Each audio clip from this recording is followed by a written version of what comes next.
की रोटी खाए हम, खुदा में बढ़ते जाए हम।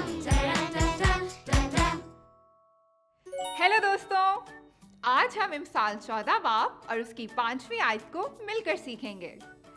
तो पहले मैं आपको पूरी आयत सुनाऊंगी और आप ध्यान से सुनेंगे।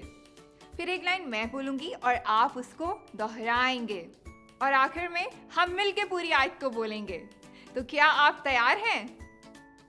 अब मैं आपको पूरी आयत सुनाऊंगी और आप ध्यान से सुनेंगे।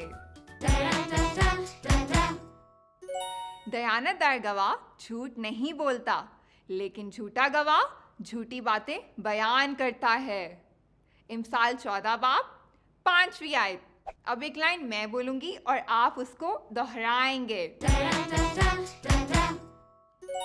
दयानतदार गवाह झूठ नहीं बोलता, लेकिन झूठा गवाह झूठी बातें बयान करता है। इमसाल 14 बाब 5वीं आयत। क्या बात है दोस्तों, आप सबने तो इस आयत को बहुत जल्दी सीख लिया। तो क्यों ना हम इस आयत को मिलके बोलें।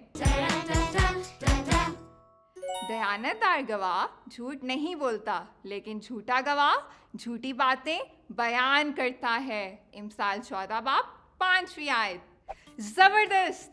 आज आपने मेरे साथ मिलकर बाइबल की एक नई आयत को सीखा। इस आयत को हमेशा याद रखें और दोस्तों को भी सिखाएं। अगली दफा मिलेंगे और एक साथ सीखेंगे बाइबल से एक नई आयत। तब तक के लिए बाय बाय। रोज की रोटी खाए हम, खुदा में